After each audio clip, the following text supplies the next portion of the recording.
If you're wondering which gaming TV are worth your money, stick around. After we run through each product, I'll give you my personal take. Would I buy it or would I skip it? No fluff, just my honest opinion. Let's get into it. LG G5 OLED. After a week of grinding on this thing, the blacks are stupid deep and motion is basically instant, which makes every shooter feel buttery.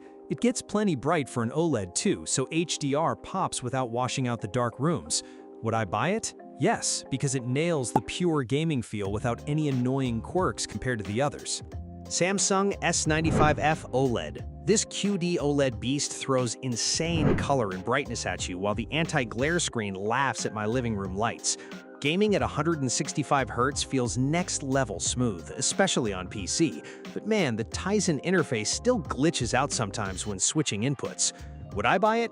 Yes, because nothing else here matches the vibrant punch in bright rooms, and it edges out the LG for everyday chaos.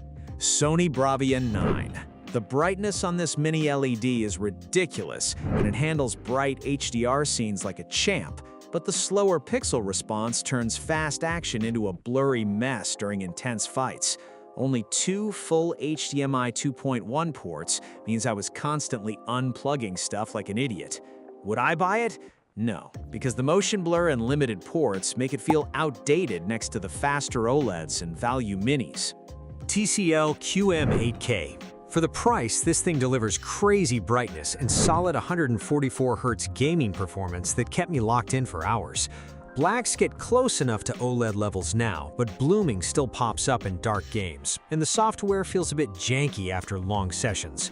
Would I buy it? Maybe, because it punches way above its cost, but the flagship OLEDs just feel cleaner for serious play. Hisense U7QG. Super bright panel and stupid low input lag made competitive stuff feel responsive as hell, plus the value is insane for what you get. After a week though, the blooming and mixed scenes started annoying me, and it does not quite hit the contrast perfection of the true OLEDs. Would I buy it? Yes, because for most gamers, this crushes the premium options without emptying your wallet. LG B5 OLED. After a week of late-night sessions, this thing nails perfect blacks and buttery smooth motion, with basically zero blur or lag. It crushes console gaming at 120 Hz, but feels a bit dim when the sun's blasting in compared to the brighter minis. Would I buy it? Yes, because it's the smart budget OLED pick that actually delivers without the flagship tax. Samsung QN95. This mini LED gets stupid bright for daytime gaming, and the 165 Hz on PC is nice, but man, those slow pixel transitions turn fast action into a smeary mess next to any OLED here. Tizen still feels bloated with ads, and the blooming in dark scenes is annoying after a few hours. Would I buy it? No, because the motion blur kills the immersion, and the LG B5 just feels way snappier for actual gameplay. Sony A95L. The colors and HDR pop insanely well, making games look like interactive movies, and that processing is chef's kiss. Only 2 full HDMI 2.1 ports though, plus higher input lag than the others, means it loses to the LG and Panasonic when you're grinding ranked matches. Would I buy it? Maybe, because the picture is gorgeous, but I'd rather grab the Panasonic Z95B for similar visuals without the port headache. Panasonic Z95B. Holy crap, the accuracy, and that built-in sound actually thumps without a bar, while the 144 Hz VRR keeps everything locked in.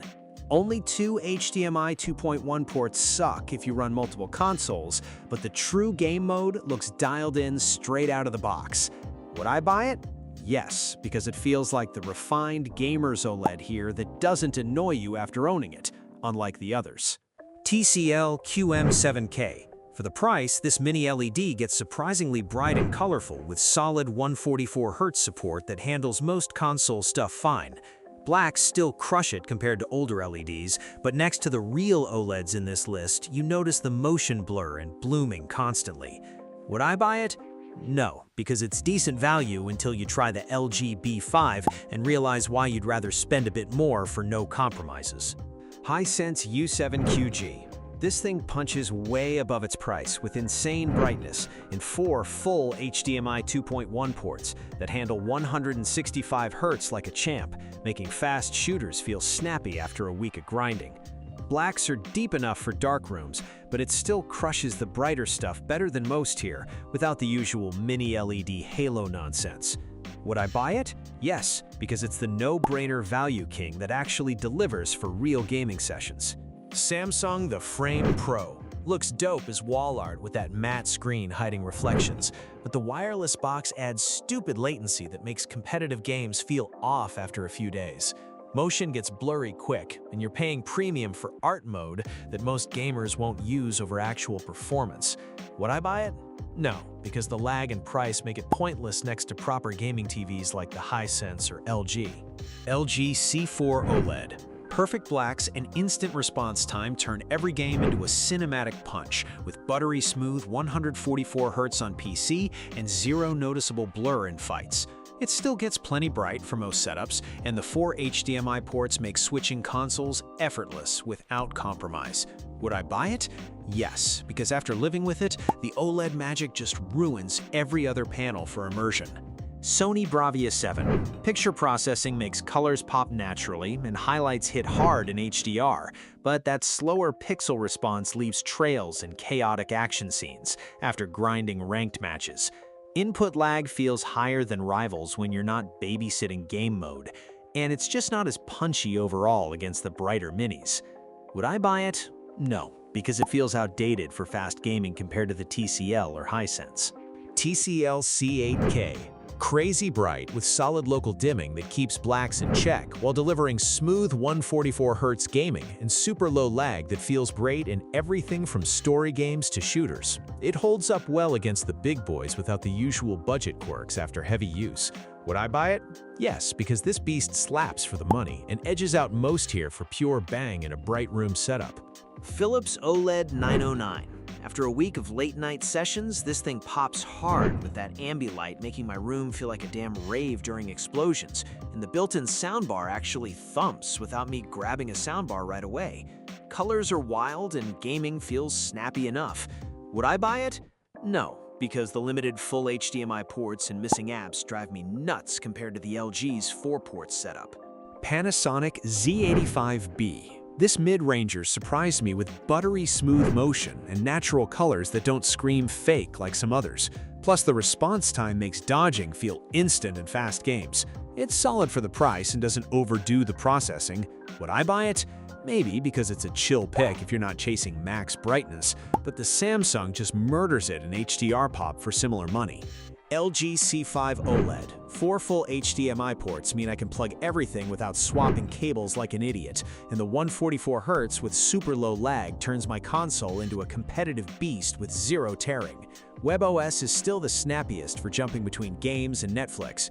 Would I buy it? Yes, because it just works flawlessly for actual daily gaming, without any of the Sony lag annoyances. Samsung S90F OLED. The brightness on this QD OLED slaps highlights so hard in HDR games that everything else looks dim next to it, and colors punch way more than the Panasonic. Gaming Hub is handy, but the Tizen interface still feels bloated sometimes. Would I buy it? Yes, because that pop and matte screen kill glare in my bright room setup, easily beating the Philips for pure visuals. Sony Bravia 8i. Picture processing makes games look cinematic as hell, with perfect blacks and motion that feels premium. Plus, the PS5 integration is seamless. After using it, the higher input lag and competitive stuff started bugging me though. Would I buy it? No, because the LG and Samsung feel way more responsive for actual gaming sessions, while this one prioritizes movies too much. Thanks for watching. I hope this video helped you pick the gaming TV for you. If you have any questions, drop a comment below. Links to all of these products mentioned in this video will be in the description.